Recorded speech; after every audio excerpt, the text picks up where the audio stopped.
وعلیکم السلام ورحمۃ اللہ وبرکاتہ۔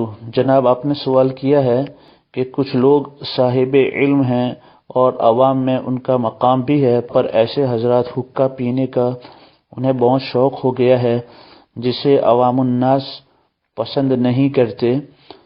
جب ایسے بھائیوں کو سمجھاتے ہیں تو وہ اعلیٰ حضرت کے حقہ پینے کے حوالے سے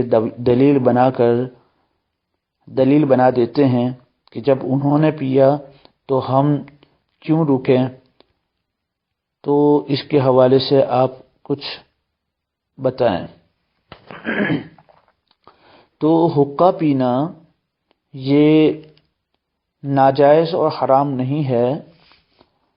ہاں، اگر اتنا نشہ ہے کہ وہ اپنی عقل کو کھو بیٹھے تو پھر ایسی صورت میں حقہ پینا اس شخص کے لیے ناجائز و حرام ہوگا، لیکن حقہ کے اندر اتنا نشہ ہوتا نہیں ہے۔ اور حقہ پینے نہ پینے کا حکم علاقائی ماحول اور علاقائی رسم و رواج کے حوالے سے دیا جائے گا۔ کچھ مسائل ایسے ہوتے ہیں کہ اس کو وہاں کے ماحول اور وہاں کے رسم و رواج کے مطابق اس کا حکم دیا جاتا ہے۔ جیسے حقہ کا پینا چونکہ بریلی شریف اور اس کے اطراف میں تقریباً یوپی کے علاقوں میں معیوب نہیں سمجھا جاتا، کچھ علاقوں میں اسے بالکل معیوب سمجھا جاتا ہے۔ جیسے بیڑی سگریٹ پینا ہندوستان کے اکثر علاقوں میں علماء ہوں چاہے عوام و خواص ہوں، سب کے لیے اتنا معیوب نہیں جتنا جہاں ہم رہتے ہیں یو کے میں اس وقت ہم ہیں، تو یہاں پر علماء کا سگریٹ پینا یہ بہت زیادہ معیوب سمجھا جاتا ہے۔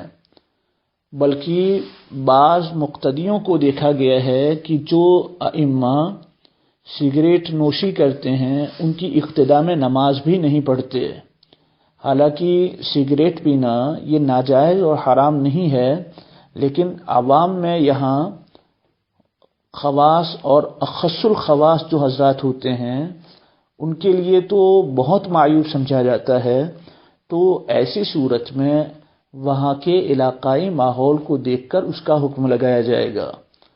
جہاں تک اعلیٰ حضرت کے حقہ پینے کو وہ دلیل بناتے ہیں تو یہ درست نہیں ہے، اس لیے کہ اعلیٰ حضرت کا حقہ پینا وہ کوئی وجہ سے خالی نہ تھا، بلکہ اس کے پیچھے بہت سارے ریزنز تھے، باتیں تھیں جس کی وجہ سے اعلیٰ حضرت حقہ پیتے تھے۔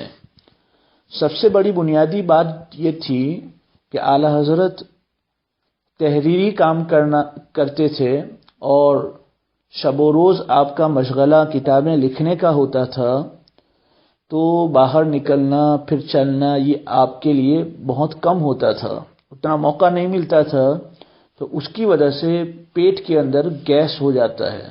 اور مجھے بھی اس کے بارے میں تجربہ ہے کہ ہم جب کام کرتے تھے دارالاستا میں، تو چونکہ مسائل کو سوالات آتے، پھر مسائل کو اخذ کرنا، پھر اس کی تلاش کرنا، اس پر تحقیق کرنا، پھر اس کے جزئیات کو لکھنا ایک بہت مشکل کام ہے۔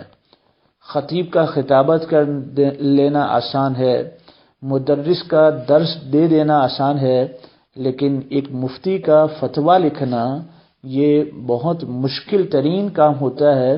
تو اعلیٰ حضرت چونکہ کتابیں بھی لکھتے تھے، فتاوی جات بھی تحریر فرماتے تھے، تو زیادہ تر آپ کا وقت بیٹھنے میں گزرتا تھا، تو بیٹھتے بیٹھے آپ کے پیٹ کے اندر بھی گیس پیدا ہو جاتی تھی، اور یہ حقہ پینے کی وجہ سے وہ گیس کے معاملے میں آپ کو آرام ملتا تھا۔ اس لیے اعلیٰ حضرت اس وجہ سے حقہ پیتے تھے۔ تو اگر وہ صاحبان جو اس بات کو یعنی اعلیٰ حضرت کے حقہ پینے کو دلیل بناتے ہیں، تو وہ اگر اسی طرح کا کام کرتے ہیں تو فبیہا، ورنہ اعلی حضرت کے حقہ پینے کو اس معاملے میں دلیل نہیں بنایا جا سکتا کہ وہ پیتے تھے تو ہم بھی پئیں۔ میں نے جیسا کہ پہلے عرض کیا کہ وہ علاقائی رسم و رواج، ماحول کا جائزہ لیا جائے، اور اگر عوام الناس ان کے حقہ پینے کو معیوب سمجھتے ہیں تو پھر ایسی صورت میں ان کا حقہ پینا یہ درست نہیں، ناجائز نہیں کہہ رہے ہیں، درست نہیں ہے، اچھی بات نہیں ہے کہ عوام ایسی عادتوں کی وجہ سے نفرت کرے گی، اور ایک مبلغ کے لیے، عالم دین کے لیے جو دین کا کام کرتے ہیں کسی بھی صورت میں، ان تمام کے لیے ان چیزوں سے بچنا ضروری ہے جو عوام میں معیوب سمجھا جاتا ہو اور شریعت سے ٹکراتا نہ ہو۔ ان معاملات سے بچنا یہ اشد ضروری ہوتا ہے تاکہ لوگ قریب ہوں، ان کی رشد و ہدایت کی باتیں سنیں اور اپنے اندر انقلاب پیدا کریں، دینی شعور پیدا کریں۔ لہذا ان حضرات کو جہاں تک ہو سکے آپ اصلاح کرتے رہیں، اور اگر وہ مانتے ہیں تو فبیہا، اس کا ثواب آپ کو بھی ملے گا، انہیں بھی ملے گا۔